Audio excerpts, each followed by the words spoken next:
bienvenue à Crise de missiles. Aujourd'hui, nous nous téléportons à Cuba. Alors, nos deux équipes devront tout faire pour pousser leur adversaire à appuyer sur le gros bouton rouge.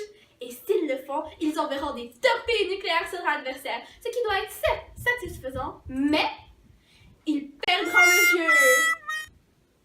Et maintenant, cher public, veuillez accueillir avec force et applaudissements du côté des communistes, Nikita Khrouchtchev!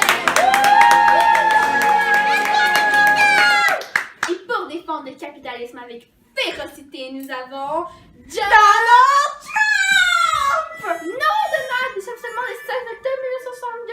Tu n'es pas encore président. Retourne dans les couilles, ça tombe ton tour. Et voici maintenant le vrai président des États-Unis d'Amérique, John Fitzgerald Kennedy! Candidat, vous êtes libéré de toutes les règles. Tous les coups sont permis. Maintenant, place à l'opposition entre les États-Unis et l'Union soviétique. Veuillez maintenant rejoindre vos salles secrètes.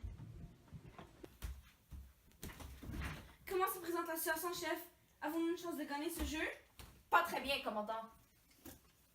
Nos pires ennemis ont essayé d'envahir Cuba. C'est le seul pays communiste proche des États-Unis. Il était primordial de venir en aide à nos alliés et de les sortir de cette crise. Pensez-y, c'est avantageux pour nous, car réussissant à les chasser, on a non seulement Cuba dans nos poches, mais les Américains sont clairement humiliés et en grand danger, puisque Cuba est à seulement 200 km de la Floride. On a l'air affaibli, mais en fait, on gagne des points dans opinion publique et puissance et dangerosité.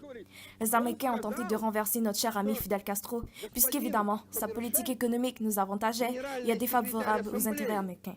Donc, si quelque chose ne convient pas aux Américains, ils vont forcément s'approprier les biens pour augmenter leur pointage. Mais pas dans ce cas. Nous allons gagner cette partie, je vous le promets. Les Américains sont maintenant repoussés et place à nos plans pour Cuba. Malheureusement, en novembre dernier, les États-Unis ont installé des dizaines de missiles en Italie et en Turquie. C'était pas bon pour nous, ça. Il faut riposter, c'est une honte! Tu m'as pris pour qui? Évidemment qu'on va riposter. Navré, chef. Ici Fidel Castro, Cuba a besoin de votre aide. Ici Fidel Castro, Cuba a besoin de votre aide. Cuba nous demande désormais de l'aide due à l'incident de la baie des cochons, dont je vous parlais. On les accueille avec joie et je vais maintenant placer des missiles nucléaires dans tout le pays. Et non pour juste protéger Cuba, mais pour riposter contre ces insolents américains qui placent des missiles près de chez nous. C'était l'opportunité que nous attendions. Nos missiles sont déjà installés. Les imbéciles n'ont rien vu. Dites-moi où on en est, commandant. Ai-je bien entendu que des missiles ont été déployés à Cuba? Oui, chef. Nous pourrions déployer nos avions militaires sur les sites de missiles et envahir l'île. Tu ne te rappelles donc pas de la baie des cochons? C'est trop risqué. Il faut être plus prudent, sinon les Russes sauront qu'on a repéré leurs missiles. Nous avons perdu des points dans puissance et de dangerosité, mais nous pouvons encore en gagner dans subtilité. Et si on contredit tous les produits entrant à Cuba? Monsieur le Président, les Américains interceptent toute notre marchandise à Cuba. Ils font des contrôles en prétextant que c'est par mesure de sécurité et qui n'empêchent pas les biens d'aller à Cuba. Nos points diminuent très rapidement dans l'efficacité. Quoi? Qu'est-ce qu'il y a encore? Bande d'insolents! Ils veulent la guerre, ils vont l'avoir. Et si jamais ils osent nous faire un coup bas, je n'hésiterai pas à utiliser le bouton rouge pour les exterminer. Vous devez enlever vos missiles. Sinon, c'est la guerre! Eh bien, on ne fait que se défendre. Vous avez des missiles en Turquie et en Italie. Nous, on en a à Cuba. C'est la règle du jeu. Ouh, mais quel suspense! Qui va se laisser emporter? Le premier, on va savoir après la pause.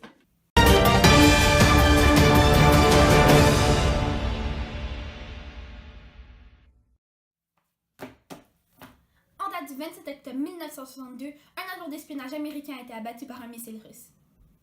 Dernière heure, un sous-marin soviétique a été averti de venir à la surface de l'eau par les Américains. 2 officiers sur 3 ont pris ça comme étant un affront et ont décidé de déployer une torpille nucléaire.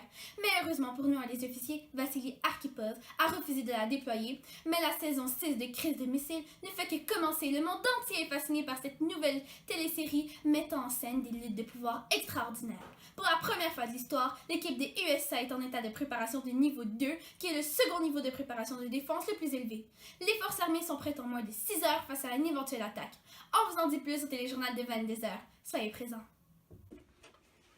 Nous sommes de retour et nous avons une petite surprise spéciale pour nos deux équipes. Un joker surprise! Et oui, nous avons organisé une rencontre secrète entre l'ambassadeur russe Anatoly Dobrynin et l'avocat américain Robert Kennedy. Mais nos deux équipes n'en savent rien. Chut!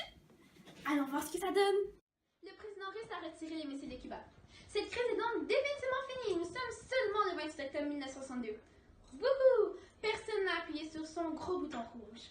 Les deux États ont finalement su régler ce conflit de façon diplomatique, ce qui signifie que nous sommes en pleine période de détente. Et oui, chers téléspectateurs, malheureusement, il n'y aura pas d'explosion. Terminons donc cet épisode avec les impressions de nos deux candidats sur cette fin. La prochaine fois, il nous faut quelque chose pour communiquer plus facilement, non? J'espère qu'il n'y aura pas de prochaine fois, mais je suis du même avis. Créons le téléphone rouge pour relier nos lignes directement. Oliver, Oh. c'est une blague.